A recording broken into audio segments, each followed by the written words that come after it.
नमस्ते दोस्तों। आज सुनिए, हमें तुम पर विश्वास है। जीवन प्रकृति की गोद में बसा एक खूबसूरत मनोरम पहाड़ी रास्ता नहीं है क्या, जहां मानव सुख से अपनों के साथ प्रकृति के दिए उपहारों का आनंद उठाते हुए आगे बढ़ता रहता है। फिर अचानक किसी घुमावदार मोड़ पर अतीत को जाती कोई संकरी पगडंडी उसकी खुशियों को हरने के लिए प्रकट हो जाती है। चिंतित कर दुविधा में डाल उसकी हृदय गति बढ़ाती, उसे बीते हुए कुछ कड़वे अनुभवों को याद करने के लिए मजबूर करती। श्रेष्ठा भी आज अचानक ऐसी ही एक पगडंडी पर आ खड़ी हुई थी, जहां कोई जबरदस्ती उसे बीते लम्हों के अंधेरे में खींचने का प्रयास कर रहा था, जानबूझकर उसके वर्तमान को उजाड़ने के उद्देश्य से। श्रेष्ठा एक खूबसूरत नवविवाहिता, जिसने संयम से विवाह के समय अपने अतीत के दुखदायी पन्ने स्वयं अपने हाथों से जला दिए थे। 6 माह पहले दोनों परिणय सूत्र में बंधे थे और पूरी निष्ठा से एक दूसरे को समझते हुए, एक दूसरे को सम्मान देते हुए गृहस्थी की गाड़ी उस खूबसूरत पहाड़ी रास्ते पर दौड़ा रहे थे। श्रेष्ठा पूरी ईमानदारी से अपने अतीत से बाहर निकल संयम व उसके माता पिता को अपनाने लगी थी। जीवन की राह सुखद थी, जिस पर वे दोनों हंसते मुस्कुराते आगे बढ़ रहे थे कि अचानक रविवार की एक शाम आदेश को अपनी ससुराल आया देख उसके हृदय को संदेह के बिच्छू डसने लगे। श्रेष्ठा के बचपन के मित्र के रूप में अपना परिचय देने के कारण आदेश को घर में प्रवेश व सम्मान तुरंत ही मिल गया।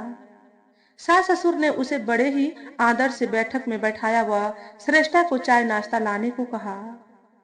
श्रेष्ठा तुरंत रसोई की ओर चल पड़ी, पर उसकी आंखों में एक अजीब सा भय तैरने लगा।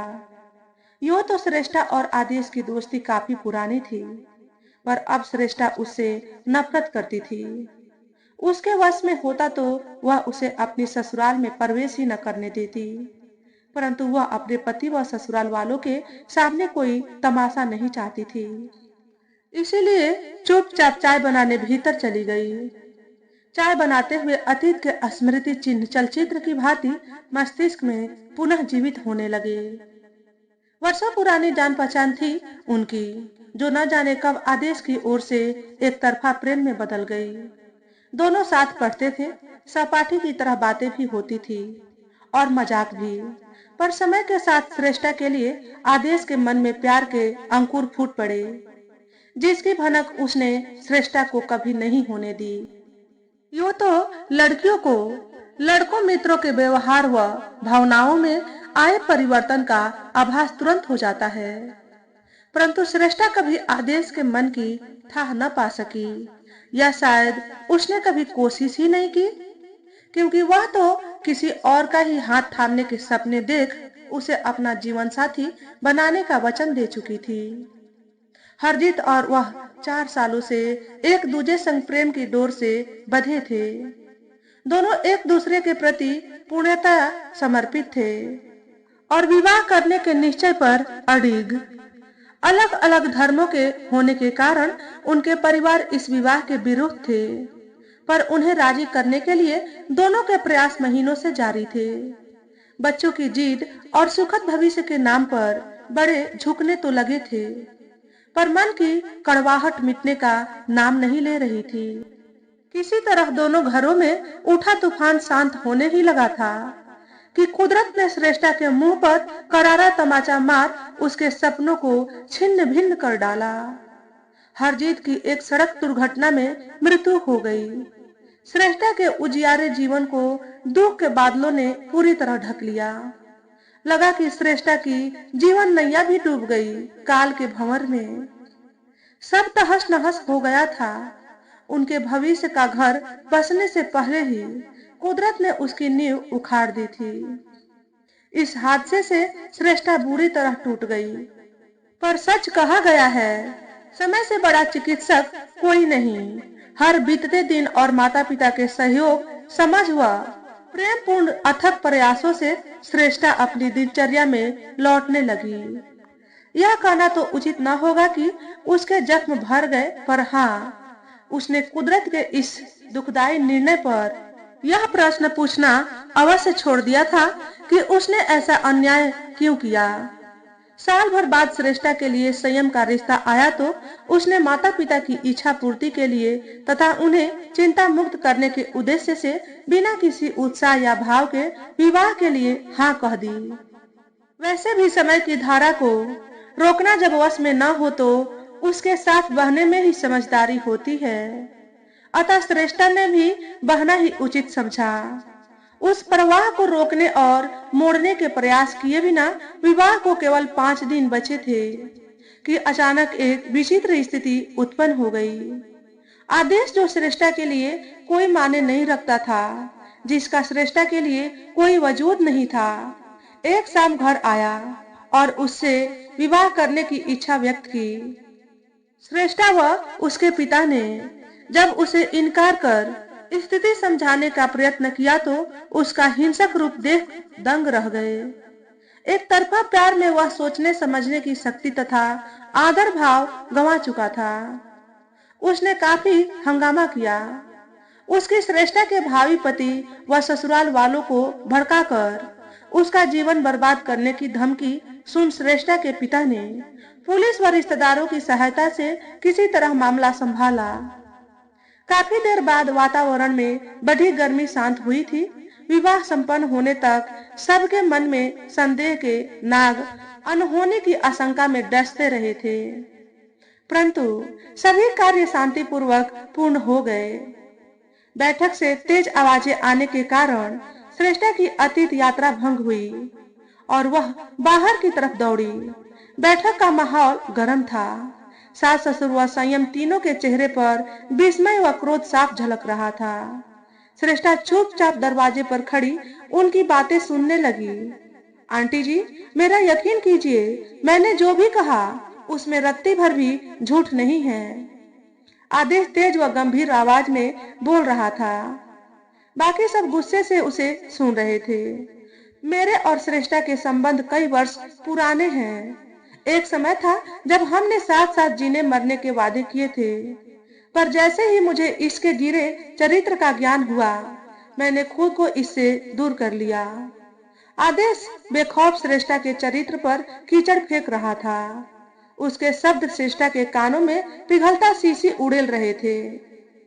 आदेश ने हरजीत के साथ रहे श्रेष्ठा के पवित्र रिश्ते को भी एक नया ही रूप दे दिया जब उसने उनके घर से भागने व अनैतिक संबंध रखने की झूठी बात की। साथ ही साथ अन्य पुरुषों से भी संबंध रखने का अपमानजनक लांछन लगाया। वह खुद को सच्चा साबित करने के लिए न जाने उन्हें क्या क्या बता रहा था। आदेश एक ज्वालामुखी की भांति झूठ का लावा उगल रहा था, जो श्रेष्ठा के वर्तमान को क्षण भर में भस्म करने के लिए पर्याप्त था। क्योंकि हमारे समाज में स्त्री का चरित्र तो एक कोमल पुष्प के समान है, जिसे यदि कोई अकारण ही चाहे अनचाहे मसल दे तो उसकी सुंदरता, उसकी पवित्रता जीवन भर के लिए समाप्त हो जाती है। फिर कोई भी उसे मस्तक से लगा केसों में सुशोभित नहीं करता है। श्रेष्ठा की आंखों के सामने अंधेरा छाने लगा। क्रोध, भय व चिंता के मिश्रित भावों में ऐसा प्रतीत हो रहा था जैसे हृदय की धड़कन तेज दौड़ते दौड़ते अचानक रुक जाएगी। उफ, मैं क्या करूं? उस पल श्रेष्ठा के क्रोध के भाव सातवें आसमान को कुछ यूं छू रहे थे कि यदि कोई उस समय उसे तलवार लाकर दे देता तो वह अवश्य ही आदेश का सिर धड़ से अलग कर देती। परंतु उसकी हत्या से अब क्या होगा? वह जिस उद्देश्य से यहाँ आया था वह तो शायद पूरा हो चुका था। श्रेष्ठा के चरित्र को लेकर संदेह के बीज तो बोए जा चुके थे। अगले ही पल श्रेष्ठा को लगा कि काश यह धरती फट जाए और वह इसमें समा जाए। इतना बड़ा कलंक, अपमान वह कैसे सह पाएगी? आदेश ने जो कुछ भी कहा वह कोरा झूठ था, पर वह यह सिद्ध कैसे करेगी? उसकी और उसके माता पिता की समाज में प्रतिष्ठा का क्या होगा?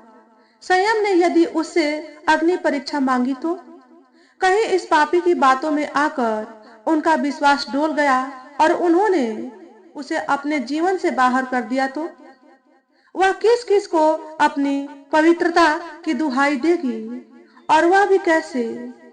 वैसे भी अभी शादी को समय ही कितना हुआ था। अभी तो वह ससुराल में अपना कोई विशेष स्थान भी नहीं बना पाई थी। विश्वास की डोर इतनी मजबूत नहीं हुई थी अभी, जो इस तूफान के थपेड़े सह जाती। सफेद वस्त्र पर दाग लगाना आसान है, परंतु उसके निशान मिटाना कठिन। कोई स्त्री कैसे यह सिद्ध कर सकती है कि वह पवित्र है? उसके दामन में लगे दाग झूठे हैं। जब श्रेष्ठा ने सबको अपनी ओर देखते हुए पाया तो उसकी रूह कांप उठी। उसे लगा सबकी क्रोधित आंखें अनेक प्रश्न पूछती हुई उसे जला रही है। अश्रुपूर्ण नयनों से उसने संयम की ओर देखा। उसका चेहरा भी क्रोध से दहक रहा था। उसे आशंका हुई कि शायद आज की शाम उसकी इस घर में आखिरी शाम होगी। अब आदेश के साथ उसे भी धक्के दे घर से बाहर कर दिया जाएगा। वह चीख चीख कर कहना चाहती थी कि यह सब झूठ है, वह पवित्र है, उसके चरित्र में कोई खोट नहीं, कि तभी उसके ससुर जी अपनी जगह से उठ खड़े हुए। स्थिति अधिक गंभीर थी, सब कुछ समझ और कल्पना से परे। श्रेष्ठा घबरा गई कि अब क्या होगा। क्या आज एक बार फिर उसके सुखों का अंत हो जाएगा? परंतु उसके बाद जो हुआ वह तो वास्तव में ही कल्पना से परे था। श्रेष्ठा ने ऐसा दृश्य न कभी देखा था और न ही सुना। श्रेष्ठा के ससुर जी गुस्से से तिलमिलाते हुए खड़े हुए और बेकाबू हो उन्होंने आदेश को कसकर गले से पकड़ लिया। बोले, खबरदार, जो तुमने मेरी बेटी के चरित्र पर लांछन लगाने की कोशिश भी की तो तुम जैसे मानसिक रोगी से हमें अपनी बेटी का चरित्र प्रमाण पत्र नहीं चाहिए। निकल जाओ यहाँ से। अगर दोबारा हमारे घर या मोहल्ले की तरफ मुंह भी किया तो आगे की जिंदगी हवालात में काटोगे। फिर संयम और ससुर ने आदेश को धक्के देकर घर से बाहर निकाल दिया। ससुर जी ने श्रेष्ठा के सिर पर हाथ रख कहा, घबराओ नहीं बेटी, तुम सुरक्षित हो, हमें तुम पर विश्वास है। अगर यह पागल आदमी तुम्हें मिलने या फोन कर परेशान करने की कोशिश करे तो बिना संकोच तुरंत हमें बता देना। सासू माँ प्यार से श्रेष्ठा को गले लगा चुप करवाने लगी। सब गुस्से में थे, पर किसी ने एक बार भी श्रेष्ठा से कोई सफाई नहीं मांगी। घबराई और अचंभित श्रेष्ठा ने संयम की ओर देखा तो उसकी आंखें जैसे कह रही थी कि मुझे तुम पर पूरा भरोसा है। मेरा विश्वास और प्रेम इतना कमजोर नहीं जो ऐसे किसी झटके से टूट जाए। तुम्हें केवल नाम के लिए ही अर्धांगिनी थोड़े माना है, जिसे किसी अनजान के कहने से वनवास दे दो। तुम्हें कोई अग्नि परीक्षा देने की आवश्यकता नहीं। मैं हमेशा तुम्हारे साथ हूँ और रहूंगा। औरत को अग्नि परीक्षा देने की जरूरत नहीं। यह संबंध प्यार का है, इतिहास का नहीं। श्रेष्ठा घंटों रोती रही और आज इन आंसुओं में अतीत की बची खुची खुरचन भी बह गई। हरजित की मृत्यु के समय खड़े हुए प्रश्न की यह अन्याय क्यों हुआ का उत्तर मिल गया था उसे। पति सदा सदा के लिए अपना होता है, उस पर भरोसा करा जा सकता है।